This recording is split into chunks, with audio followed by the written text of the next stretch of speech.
നമസ്കാരം. ബി.ജെ.പിയിൽ ചേർന്നാൽ എല്ലാവർക്കും കള്ളപ്പണം സമ്പാദിക്കാം, അല്ലെങ്കിൽ കള്ളത്തരം കാട്ടാം, ബിനാമി ഇടപാടിൽ കോടിക്കണക്കിന് രൂപയുടെ ആസ്തി ഉണ്ടാക്കാം. ഇതിപ്പോൾ നമുക്ക് വ്യക്തമായി പറയാനുള്ള പ്രധാനപ്പെട്ട കാരണം നമുക്കറിയാം, മഹായുതിയുടെ നട്ടെല്ലും ഒക്കെയായി മാറിക്കഴിഞ്ഞിരിക്കുന്ന അജിത് പവാറാണ്. അമ്മാവനായ ശരത് പവാറിനെ തേച്ചൊട്ടിച്ചുകൊണ്ട് നേരെ മഹായുതിയിൽ കയറി വരികയും ഒടുവിൽ മുഖ്യമന്ത്രി പദത്തിലേക്ക് വരെ എത്തിച്ചേർന്ന അജിത് പവാറിനെ കുറിച്ചാണ് പറഞ്ഞു വരുന്നത്. മറ്റൊന്നുമല്ല, അജിത് പവാറിൻ്റെ 1000 കോടി രൂപയുടെ കള്ളപ്പണം ഇടപാടിൽ ഇപ്പോൾ ക്ലീൻ ചിറ്റ് നൽകിയിരിക്കുകയാണ് എന്നുള്ളതാണ് യാഥാർത്ഥ്യം. ക്ലീൻ ചിറ്റ് കിട്ടി. കാര്യം വേറൊന്നുമല്ല, ഇപ്പോൾ അദ്ദേഹം നിൽക്കുന്ന ഏത് പൊസിഷനാണെന്ന് നമുക്കറിയാം. മഹായുതി സർക്കാർ രൂപീകരിക്കുന്നതിന് നിർണായക ഘടകമായി മാറിയ ഒരാളാണ് അജിത് പവാർ എന്ന് നമുക്കറിയാം. നാഷണലിസ്റ്റ് കോൺഗ്രസ് പാർട്ടി എന്ന് പറയുന്ന NCPയെ പിളർത്തി അവിടെ നിന്ന് നേരെ ഉപമുഖ്യമന്ത്രി പദം ലക്ഷ്യം വെച്ചുകൊണ്ട് BJPയോട് ചേർന്ന് നിൽക്കുന്ന ഒരാളാണ്. അങ്ങനെ 2021 അദ്ദേഹത്തിനെതിരായി എടുത്ത കേസുകൾ റദ്ദ് ചെയ്തിരിക്കുന്നു. അല്ലെങ്കിൽ ആ ഇടപാടിൽ വേണ്ട 1000 കോടിയുടെ വസ്തുവകകൾ അദ്ദേഹത്തിന് തിരിച്ചു കിട്ടാൻ പോകുന്നു. ഇതാണ് സംഭവം. എന്ത് രസമാണ്. അപ്പോൾ എന്ന് വെച്ച് കഴിഞ്ഞാൽ, പ്രോപ്പർട്ടി ട്രാൻസാക്ഷൻസ് അപ്പലേറ്റ് ട്രിബ്യൂണലാണ് ഇങ്ങനെ ഒരു വിധി പ്രഖ്യാപിച്ചത്. അതായത് ഈ പ്രോപ്പർട്ടി ട്രാൻസാക്ഷൻ അപ്പലേറ്റ് ട്രിബ്യൂണൽ എന്ന് പറഞ്ഞു കഴിഞ്ഞാൽ ഇത്തരത്തിലുള്ള ED, ഇൻകം ടാക്സ് തുടങ്ങിയവർ നടത്തുന്ന അന്വേഷണത്തിൽ കുറ്റക്കാരനെന്ന് ഒടുവിൽ കണ്ടെത്തുന്നു. കുറ്റക്കാരനെന്ന് കണ്ടെത്തി കഴിഞ്ഞാൽ അപ്പീൽ പോകാം. അങ്ങനെ അപ്പീൽ പോകുന്നു. അപ്പീൽ പോയി അവിടെ ചെന്ന് കഴിഞ്ഞപ്പോൾ പറയുന്നു, ഇയാളുടെ സ്വത്ത് തന്നെയാണ്, അല്ലാതെ അനധികൃതമായി സമ്പാദിച്ചതൊന്നുമല്ല എന്നുള്ള ലെവലിൽ പേരുദോഷം മാറിക്കിട്ടുന്നു, ക്ലീൻ ചിറ്റ് ആവുന്നു. കാരണം എന്താണെന്ന് ചോദിച്ചാൽ ഒറ്റ കാരണമേ ഉള്ളൂ. ഇപ്പോൾ BJPയെ അഗാധമായി വിശ്വസിക്കുന്ന ഒരാളായി അജിത് പവാർ മാറിക്കഴിഞ്ഞിരിക്കുന്നു. അതായത് ഇദ്ദേഹം ബിനാമി ഇടപാടുകൾ നടത്തിയിട്ടുണ്ട്. കണ്ടെത്തിയ കുറേ കാര്യങ്ങളുണ്ട്. MSCBയുടെ ഇടപാടിൽ ബിനാമി ഇടപാടുകൾ നടത്തിയിട്ടുണ്ട്. അങ്ങനെ അവിടുത്തെയുള്ള ഒരു ഷുഗർ ഫാക്ടറി അദ്ദേഹത്തിൻ്റെ, അതായത് സുരന്തേശ്വർ ഷുഗർ മില്ല് അദ്ദേഹത്തിൻ്റെ കയ്യിലായി. അതിൽ ബിനാമി ഇടപാട് നടത്തി. അത് ലേലത്തിൽ പിടിക്കുന്നു. അത് ലേലത്തിൽ പിടിച്ചതിന് ശേഷം അദ്ദേഹത്തിൻ്റെ ബന്ധു കൂടിയായ ഒരാൾക്ക് ദീർഘകാല പാട്ടാടിസ്ഥാനത്തിൽ കൊടുക്കുന്നു. അങ്ങനെ ഇതിനകത്ത് അദ്ദേഹം തിരിമറി നടത്തിയിട്ടുണ്ട്. അവിടെയും ബിനാമി ഇടപാട് നടത്തിയിട്ടുണ്ട്.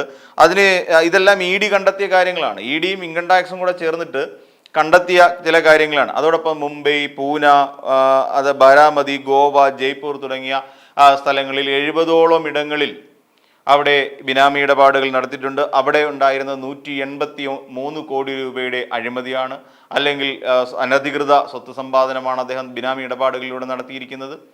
അപ്പം ഇങ്ങനെ തുടങ്ങിയ നിരവധി കാര്യങ്ങൾ ഈ EDയുടെ അന്വേഷണത്തിൽ കണ്ടെത്തി. അല്ല, വെറുതെ ഒന്നുമല്ല, ED അന്വേഷണം നടത്തി തന്നെ കണ്ടെത്തിയതാണ് ഈ 1000 കോടിയുടെ ഇടപാട്.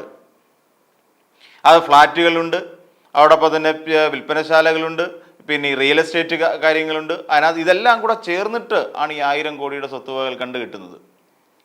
അപ്പം അദ്ദേഹം പറയുന്നത്, എനിക്ക് ഒരു സാധാരണ പൗരൻ എന്നുള്ള നിലയിൽ ഈ പറയുന്ന EDയുടെയും ഇൻകം ടാക്സിൻ്റെയും ഒക്കെ റെയ്ഡ് നടക്കുമ്പോൾ, അല്ലെങ്കിൽ അവിടെ നിന്ന് കണ്ടെത്തിയിട്ടുള്ള രേഖകൾ തെറ്റാണെന്നും ഇതെല്ലാം തനിക്കെതിരായി ഉയർന്നു വന്ന ആരോപണങ്ങളാണ് എന്ന് തെളിയിക്കുന്നതിന് വേണ്ടിയിട്ട് അപ്പലേറ്റ് അതോറിറ്റിയിൽ പോകാം. അതായത് എനിക്ക് അപ്പീലുമായി മുന്നോട്ട് പോകാൻ കഴിയും. ശരിയാണ്, അപ്പീലുമായി മുന്നോട്ട് പോകാൻ കഴിയും. ഈ 2021 വരെ, കഴിഞ്ഞ 3 വർഷത്തിന് മുൻപ് വരെ അദ്ദേഹം BJPക്കാരനല്ലായിരുന്നു, NCPക്കാരനായിരുന്നു.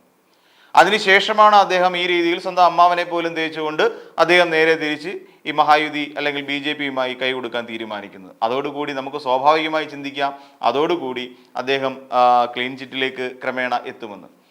ഒരു നാടിനെ വഞ്ചിച്ചുകൊണ്ട്, ഒരു സംസ്ഥാനത്തെ ഒട്ടാകെ വഞ്ചിച്ചുകൊണ്ട്, സ്വന്തം കുടുംബത്തിന് വേണ്ടിയിട്ട്, സ്വന്തം ബന്ധുക്കൾക്ക് വേണ്ടിയിട്ട് നടത്തിയ ബിനാമി ഇടപാടുകളിൽ അദ്ദേഹം ഇപ്പോൾ മാന്യനാണ്. ഒന്ന് ആലോചിച്ച് നോക്കൂ. ഇത് കേരളത്തിലായിരുന്നെങ്കിൽ എന്ത് സംഭവിക്കുമായിരുന്നു എന്നുള്ള കാര്യം നമുക്ക് ഊഹിക്കാവുന്നതേ ഉള്ളൂ. അതായത് സ്വന്തം കൂടെ നിൽക്കുന്നവരെ ഏത് വിധേയയും സംരക്ഷിച്ചു പിടിക്കുന്ന പാർട്ടിയായി BJP മാറിക്കഴിഞ്ഞിരിക്കുന്നു എന്നുള്ളതിൻ്റെ മകുടോദാഹരണമാണ് അജിത് പവാറിൻ്റെ ഇപ്പോൾ ലഭിച്ചിരിക്കുന്ന ക്ലീൻ ചിറ്റ്, അല്ലേ? അങ്ങനെ തന്നെ കരുതേണ്ടി വരും. അപ്പോൾ ഇനിയിപ്പോൾ ആർക്കും അഴിമതി കാണിക്കാം, ആർക്കും എന്ത് വെട്ടിപ്പും കാണിക്കാം, ആർക്കും എന്ത് തട്ടിപ്പും കാണിക്കാം. ഒരു ഡൽഹിയിൽ നടന്ന മദ്യനയ ഇതുമായി ബന്ധപ്പെട്ടിട്ട് അവിടുത്തെ മുഖ്യമന്ത്രിയെ സഹിതം പിടിച്ച് തീഹാർ ജയിലിൽ അടച്ച മന്ത്രിസഭയാണ്, കേന്ദ്രമന്ത്രിസഭയാണ് നമ്മളുടേതെന്ന് നമുക്കറിയാം. അവിടെ ഇത് കണ്ടെത്തലുണ്ട മദ്യനയവുമായി ബന്ധപ്പെട്ടിട്ട് അഴിമതി നടന്നിട്ടുണ്ട് എന്ന് കണ്ടെത്തി.